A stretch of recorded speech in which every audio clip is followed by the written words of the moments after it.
At kayo pa rin ay nakikinig sa 1116 DXAS Your Community Radio. Ito po ang programang Family Matters at ako po ang iyong kasama, Kuya Jerry. Ang DXAS ay isa sa mga himpilan ng Far East Broadcasting Company at kasapi sa kapisanan ng mga broadcaster ng Pilipinas. Ang FEBC ay isang non-profit, non-commercial, and donor-based radio station. Dahil sa katapatan ng ating Diyos at sa inyong partnership, tayo ay nagpapatuloy sa paghatid ng mabuting balita ni Kristo. Kaya naman mga kapatid, kayo po inaanyahan namin na maging bahagi ng ating radio ministry. I-scan lang ang QR code ng ating GCash or bank account para sa inyong donation. Please send us a message para ma-acknowledge po namin ang inyong donation. Maraming salamat sa inyong partnership and God bless. At ngayong umaga mga kapatid, dadako na po tayo sa ating topic. Mga ka-Family Matters, mga ka-hashtag Monday, magandang araw muli. Habang papatapos ang ating taon, nitong 2025, may tatlong klase ng lalaki.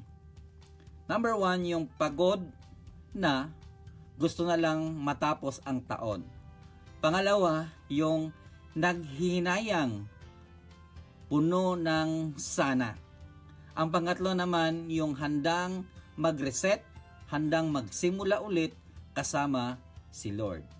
Mga kapatid, si Pablo ay hindi nakafocus sa kanyang failures.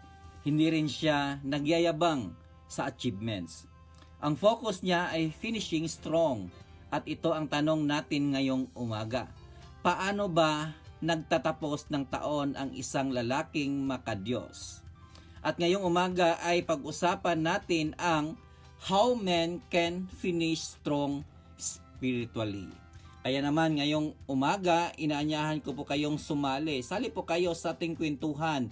Mag-text lang sa 0916-296-6625 o sa 0998-844-1410. O mag-comment sa ating Facebook page, i-click nyo lang ang 1116 DXAS Your Community Radio. Mga ka-Monday, narito ang 4 na hakbang para tapusin ang taong ng malakas sa espiritu. Number 1 po mga kapatid, ito yung tinatawag na letting go of failures. Mga tatay, aminin natin, may mga pagkukulang tayo ngayong taon, di ba? Ito yung mga salitang hindi dapat nasabi. Diba? Naadyo mga adlaw, may mga bulan nga natin nabuyan nga mga sakit nga mga pulong sa atong mga membro sa panimalay. Pangalawa naman, mga panahong wala tayo sa bahay. No? Aminin natin 'yan. No? Mga panahong wala tayo sa bahay. Pangatlo naman mga kapatid, ito yung mga desisyong pinagsisihan. Diba? Pero, mga kapatid, sabi ni Pablo, forgetting what is behind. Hindi ibig sabihin nito ay kalimutan ang aral, kundi bitawan ang bigat ng kahihiyan. Hindi ka diskwalipika ng failure mo mga kapatid. Hinahanda ka nito para mas maayos na bukas, di ba mga kapatid? So kung imo tan-awon ang kaning giingon diha nga forgetting what is behind, mauna ang nakapagdasig ka nato, no? Remember mga hashtag Monday, mga men, no? Kalimutan natin ang mga nakaraan. Totoo nga, may nagawa tayo, katayong mga lalaki. Ito yung sinasabi, may mga salitang hindi dapat nasabi, pero hindi natin yun mabawi ulit. Hindi na maulit yung mga panahon. Pero totoo yung sinasabi dito, nakalimutan natin dapat ang nakaraan and continue tayo. So pwede naman tayong bumawi.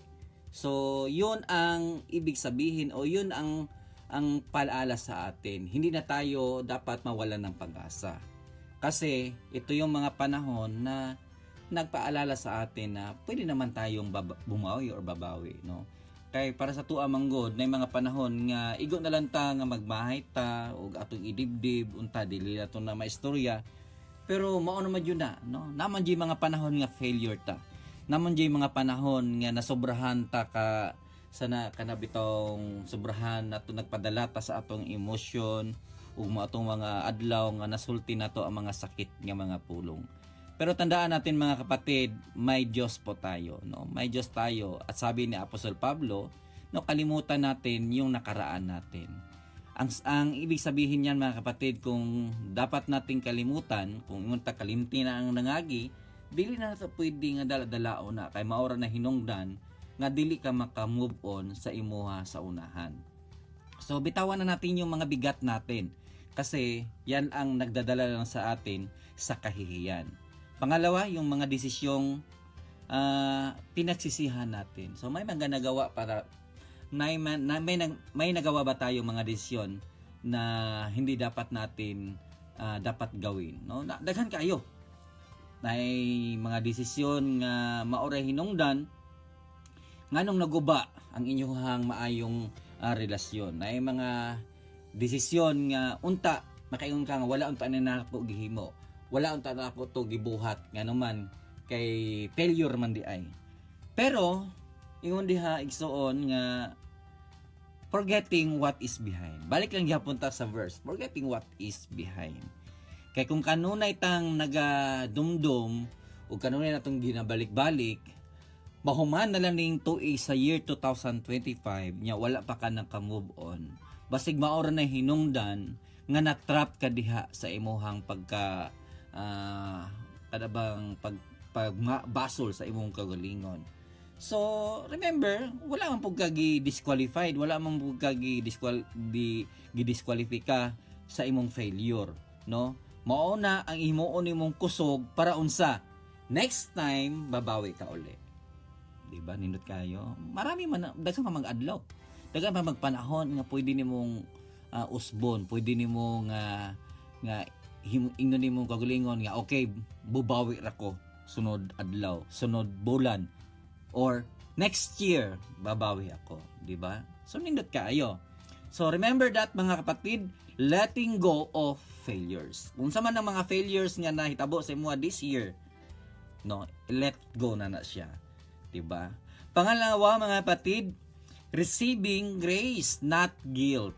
So, maraming lalaki ang mabigat ang loob dahil walang grasya.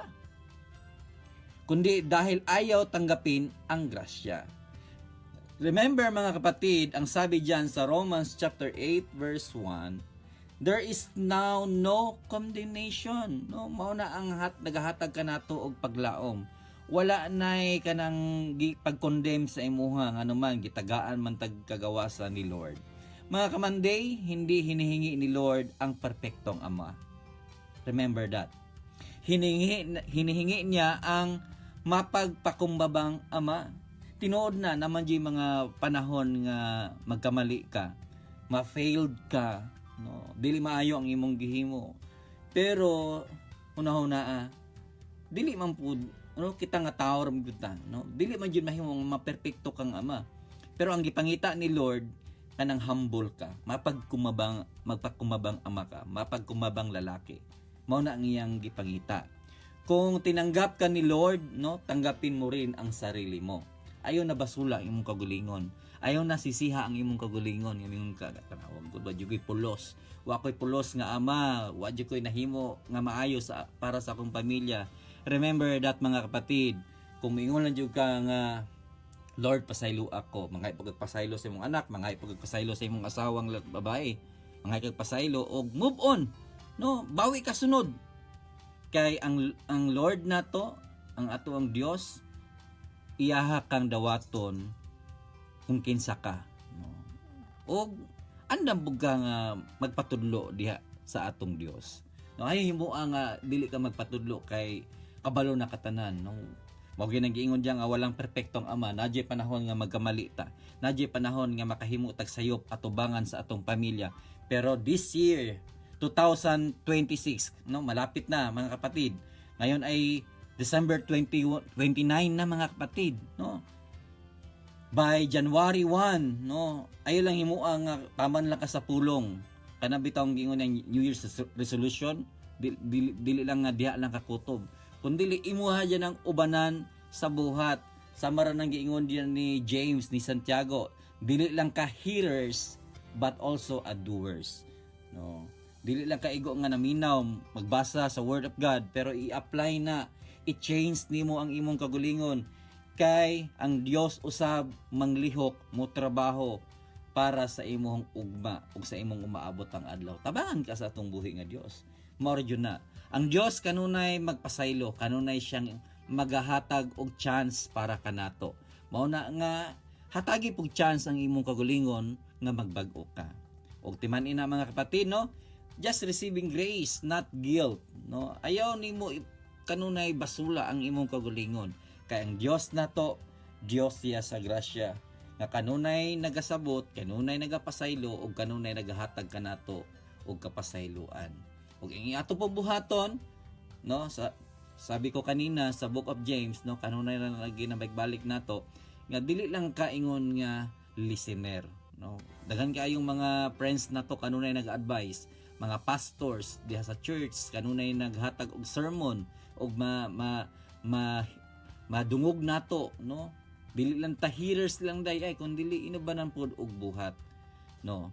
Kaya ang mga kapatid, ito yung mga word of God. Ito yung mga word of wisdom nga nag-uplift sa ato pag unsa ta mubangon. Paano tayo babangon para bukas, no? Ilang days na lang mga kapatid, 2026 na. Og hatagi ang imong kagulingon nga mubag-o usab niini. Na mga lagad ta sa Ginoo, hatagi higayon ang Ginoo sa imong kinabuhi ug buhata ang iyang mga pulong kay ang Ginoo usab mubuhat para sa imong kaugmaon, uban ang imong pamilya. Ayon po mga kapatid, no? Pangatlo naman mga kapatid, ito yung tinatawag na resetting your spiritual direction. Anong ibig sabihin ng resetting your spiritual direction? Ang pagtatapos ng taon ay hindi lang evaluation. Ito ay realignment. No? Dili lang ingon ka nga mo evaluate ka sa imuhang nabuhat karong tuiga. Kung naay mga dili maayo, okay, daghan jud ay ako nabuhat nga di maayo. Mas daghan pod ako nabuhat nga maayo. Mura ba ka nag-evaluate ka? Pero dili lang di ay kana. Ang imuhang paghumani ining tuiga ug mo forward na pud ka sa sunod tuig, himua kini nga realignment. Unsa man ang realignment? Imong usbon tong mga failures, mga di maayo nimong nabuhat, no? Mga tanong para sa ama. No, mo ni mga pangutana para sa mga lalaki, ama. Sino ang sinusunod ng pamilya ko? Ako si Lord. Kisa ba'y ginasunod sa imuhang pamilya? Ikaw o ang Ginoo? Second question mga kapatid, ano ang inuuna ko? Trabaho o altar? Kanang altar mao na ang imong devotion, mao na ang imong pag-worship sa Dios. Unsa ba imong ginauna? Naman gyusahay mas giuna nato ang trabaho kaysa pag-alagad o pag-worship sa Ginoo. Pangalawa, mga tanong, may oras ba kami sa panalangin bilang pamilya? Nami usahay nga nasobrahan ka kabisi niya, wala na kay time para sa pagduol sa Ginoo, para sa pag-ampo sa Ginoo. Uban ang imuhang pamilya.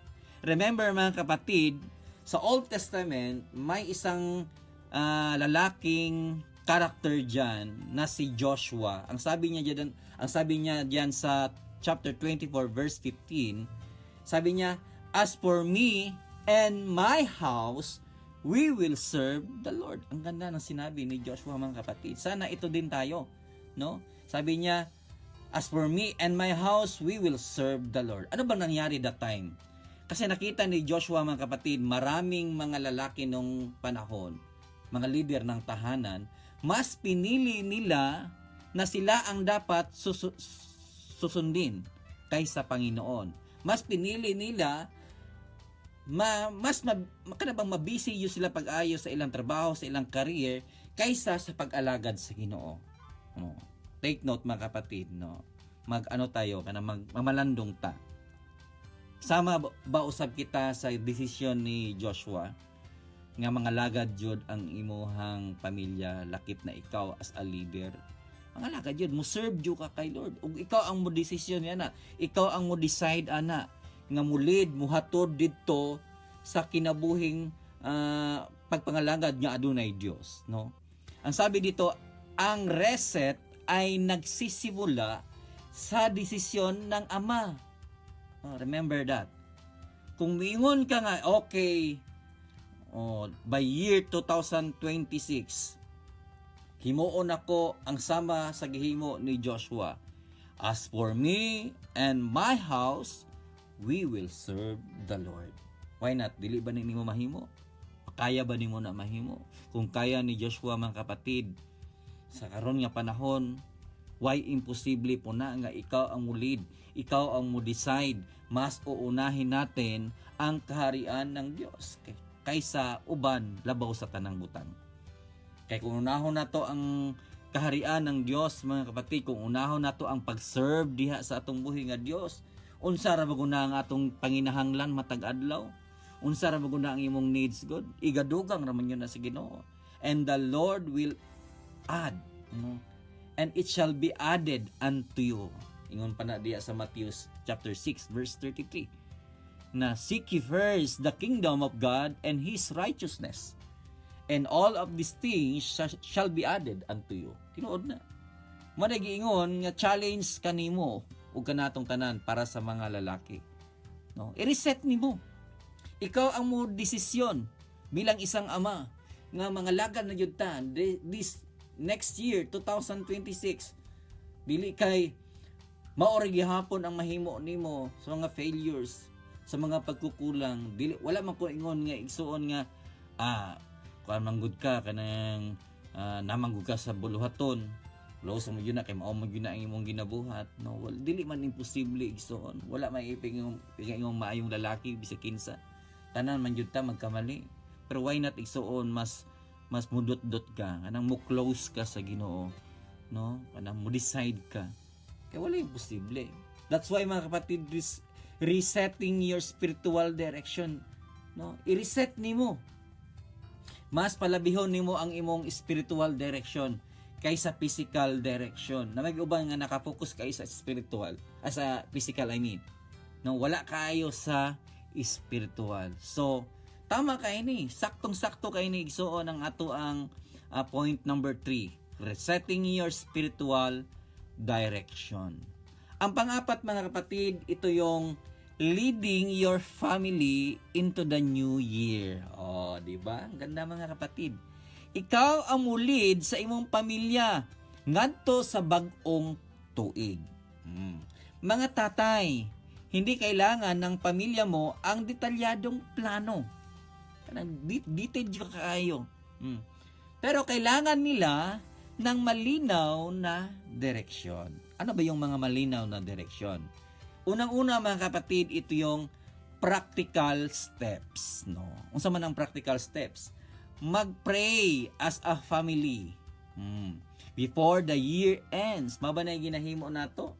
Before mo end ang year 2025 og mo sulod na punta sa 2026, mag-pray mo. Unsa man ang prayer? Unsa may buhaton, anak Kuya Jerry? Mag-pray mo nga pangayoon sa Ginoo ang provision uban dili lang sa physical nga kanabang usbon ninyo kundi sa spiritual pod. Yes, idugar mo sa Ginoo ang ato ang needs good daily. Pero kanang imong spiritual mao nay pinaka importante. Sa matong giingon nato sa number 3 nga resetting your spiritual direction. Kung wala nimo na reset ang imong spiritual direction, i-connect nimo na sa point number 4 nga leading your family into the new year, no? Sa bag-ong tuig bulan sa January na pod 2026, ikaw na joy mag-lead diha. Mag-pray kita. Ato ang i-practice ang prayer diha sa pamilya. Kay kung kanunay mag-ampo ang usa ka pamilya, mahimong strong jud ang relasyon sa matag usa. So, na diha ang atong prayer, i-include nato diha ang magpatawaran. Lisod man kayo nga sige mo prayer diha igsoon sa imong pamilya nya. Napadi ay mga kasilo, napadi ay mga problema di ay sa mga kasing-kasing sa inyong mga hearts. May mga problema pa di ay nga wala na settle. Dapat magpatawaran sa isa't isa. Number 2, magdeklara ng bagong simula. Inyo kang okay. Dili na to ni i-continue ang atong mga di maayong binuhatan. ang atong wala na to na nga nahimo kaniadto sa 2025 karon 2026 ato na ning himuon ni. Magdeklara ng bagong simula. Unsa tong mga failures nga nahitabo sa inyong kinabuhi, no? Ikaw ama, so dapat ikaw ang lead ani. Ikatulo, pangatlo mga kapatid, no? Sabihin, no, i-confess nimo sa imuhang mga baba, sa imuhang baba. Ano lagi na baba? No, sabihin next year mas lalapit tayo kay Lord. Mahimo ba na nimo? Ingon ka nga, oy, no? Karon nga year 2025, murag talagsa ra jud ta mo duol sa Ginoo. Talagsa ra jud ta mo pray. Mo pray ra ta kung naatay panginahanglan. Mo pray ra ta kung naatay problema. Why not mga kapatid? Bisag walay problema, no? Mausab man ang season, every month, ilahi ang dagan sa panahon, na may kalipay, wala, no? Na may problema o wala, nasa sa kalipay man o sa problema, no? Mas lalapit tayo kay Lord. Mao na ingon nga ikuan nimo, mas palabihon nimo ang imong espiritual, no? Para palabihon nimo ang imuhang direction diya sa pagpangalaga, no? Mao na ninot kay na siya igsuon.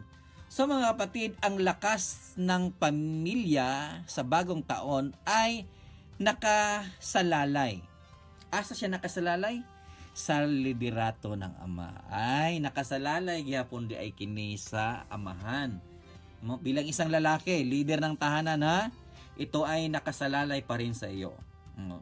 Sa bagong taon, ito ay nakasalalay pa rin sa iyo pala mga kapatid.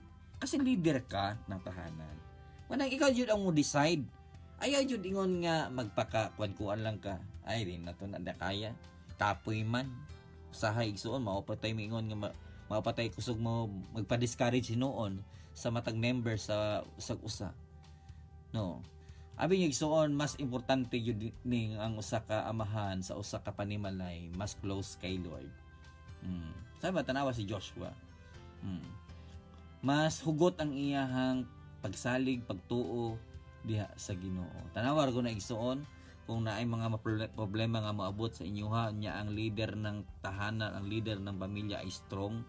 Dili na sila basta-basta mabulag-bulag. Dili na sila basta-basta ma-distract. Nga naman kay strong man ang leader ng tahanan at ito yung liderato ng ama. Tanawa ko na sa atong nasod, for example, kung ang leader sa nasod ligon, powerful, no, ang iyang mga katawhan mukuan po na marag matakdan. Ano man kay nakita man nila ang ilang leader sa nasod kuan man dili man basta-basta kuan man siya kusgan. So same ra po na diya sa pamilya. Kung ang leader diya sa panimalay kusgan, naadyoy tingog, unya nagsalig sa Dios, wala nagsalig sa iyang kagulingong kusog, no? Tinuod yun na. Mas ligon, kusgan ang usa ka panimalay. Ayan. So mga kapatid, tandaan natin. Ayaw jud kalimti ang Ginoo. Ug maoning mga reminders kanato nga musulod na punta sa bag-ong tuig. Kay 2026 wala ta kabalo sa ato ang unahan. Paspas lang kayo, no? Just remember, ang dali lang ng talaga ng ating panahon. Murag bag-o lang ang 2025. Bag-o raman to, murag bag-o raman to ng January. Nya karon pa na punta. Igusulod na putag 2026. Nya wala gyapon murag walay kabaguhan. Kung sa to nahitabo sa 2024, maurag gyapon ang hitabo sa 2025. And pasulod na pud ang 2026, maurag gyapon. Di ba ka mapulaan ni ana? Dili ba ka nga na nga matingala nga wala man jud maura man jud ang dagan jud ang liderato sa panimalay maura man gihapon. Wala ko nagpasabot nga ilisdan ang amahan, dili. Kundili usbon nimo ang imuhang mindset. Kay usahay man gud ang atong mindset, usahay naanad sa mga butang nga dili na kay naandan naman na nimo god. Pero kung atong tanawon ang pulong sa Dios sama sa giingon ni Apostle Paul diya sa Philippians chapter 3 verse 13 to 14, No, forgetting what is behind. Kalimti na to. Kung sa itong imong naandan, kalimti na to. Kung sa itong mga dili maayo nga nakahatag og distraction, nakahatag og mga divisions sa matag membro ng pamilya, why not this time, year 2026, mo decide na ang leader ng tahanan, ang ama ng tahanan, sama sa decision ni Joshua sa chapter 24 verse 15, as for me and my house, we will serve the Lord. Kaya ba na nimo? Kaya. Kaya na nimo. Kaya ang Ginoo mo gud makakita unsay naa sa imong kasing-kasing. Kung mangandoy ka ni ana isuon, ihatag na sa Ginoo, i-grant nimo na. All you have to do, mag-pray lang jud. Og imo nimong dawaton nga, wa jud kay mahimo kung sa imong kagulingon nga kusog. Wala kay mahimo sa imong kagulingon nga pagpaningkamot. Kundi i-acknowledge nimo nga, Lord, nanginahanglan jud ko sa imong tabang. Nanginahanglan ko sa imong wisdom. Nanginahanglan ko sa imong kusog. Kaya nakita man na sa Dios ang imuhang mga prayer, ang imong mga pangandoy.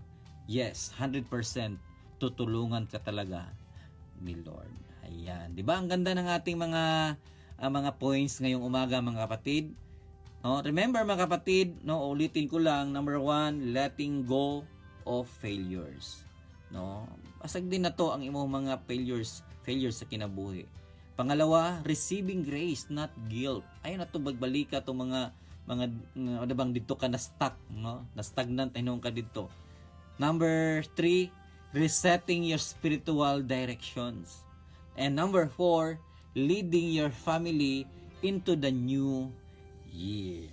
Ayan, mga kapatid. So mga ka-hashtag Monday, tandaan, ang buhay ng lalaki ay hindi perpekto. Aminin natin yan. Hindi talaga tayo perpekto. Pero kung tayo'y magpapasakop sa Diyos at maglingkod kasama ang pamilya, kapatid, ang Diyos ay kikilos sa ating buhay at pamilya. Kaya naman, mga ka-Family Matters, mga ka-Monday, napakaganda ng ating napag-usapan ngayon. Ito yung how men can finish strong spiritually. Pero sa sandaling ito, gusto naming marinig ang inyong kwento. Mga ka-Monday, gusto naming marinig ang inyong sagot. Ano ang gusto mong bitawan bago matapos ang taon? No? Unsa man imo ang gustong buy-an una nga mohuman ning tuig 2025 ug mosulod na punta sa year 2026. Unsa ang imong buy-an? Number 1, ito ba yung galit? O, na ba kay kasuko? So, mao ni akong buy-an. Number 2, guilty feelings. Na ba yung mga pagbati diha nga kanunay mo dala nimo sa pagka-guiltiness? O guilty ka kanunay. Ikatulo, igsuon kaning fear. Lagi kang takot. No, mao nang hinungdan noon nga dili ka productive. Mahadlok ka muhimo ng kay kanunay naman ka moabot sa imong mind nga ay dili siguro ko malampuson na ani mo nang fear na hinuon ang moabot sa imo.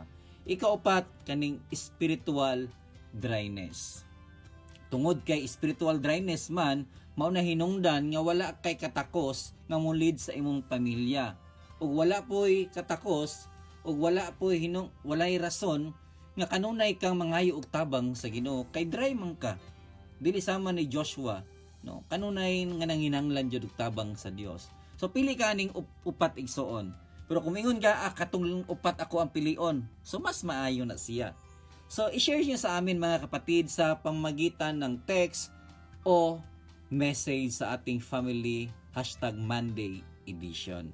Dito lang sa 1116 DXAS, your community radio. Kaya mga tatay, no, tandaan ninyo ito. Hindi mahalaga kung paano nagsimula ang taon. Ang mahalaga ay kung paano mo ito tatapusin. Mga tatay, mga lalaki, kuya, lolo, tapusin mo ang taon ito na may kapatawaran. Tapusin mo ang taon na ito na may pasasalamat sa Diyos at sa iyong pamilya. Tapusin mo ang taon ito na may panibagong direksyon kasama si Lord, di ba? Nindot kay na siya oy. Kung ato ning himo igsuon, no, mao ni inungdan nga mao ning pinaka the best nga imuhang desisyon this year 2026. Okay, wala naman tay oras igsuon, no? Mubo ra gyud ang atong panahon, napakaikli lang po ng ating oras. So ngayong oras na ito, dadako na po tayo sa ating panalangin. Tayo po'y magpasalamat at manalangin sa ating Panginoon. Aming Diyos na Ama na nasa langit, kami po'y patuloy na nagpapasalamat sa lahat ng kabutihan. Panginoon, salamat sa bawat ama na nakikinig ngayon. Tinutulungan mo kaming bitawan ang nakaraan at yakapin ang iyong grasya. Turuan mo kaming tapusin ang taon ng may pananampalataya at pumasok sa bagong taon bilang mas mabuting leader ng aming tahanan. Ito pong Panginoon ay aming hinihingi at dinadalangin. Sa pangalan ni Jesucristo naming Diyos. Amen and Amen. At muli po mga kapatid, tayo ay nagpapasalamat sa inyong palaging pakikinig sa ating programa ng #Monday edition dito sa Family Matters. Muli po, kami po ay nagpapasalamat na din sa ating mga technicians. Salamat po sa ating kaibigan na si Kuya Romel Paulino at kay Rolando Alfonso. Abangan ang susunod na programang Radyo Sinkauman kasama si Otumubin. At tuwing alas 9:30 ng umaga, Lunes hanggang Sabado, mapapakinggan ang Family Matters. Muli po, ako po si Kuya Jerry. Ang Family Matters ay kasama nyo sa pagtataguyod ng pamilyang Pilipino. Merry Christmas, manigong bagong taon, bye-bye and God bless.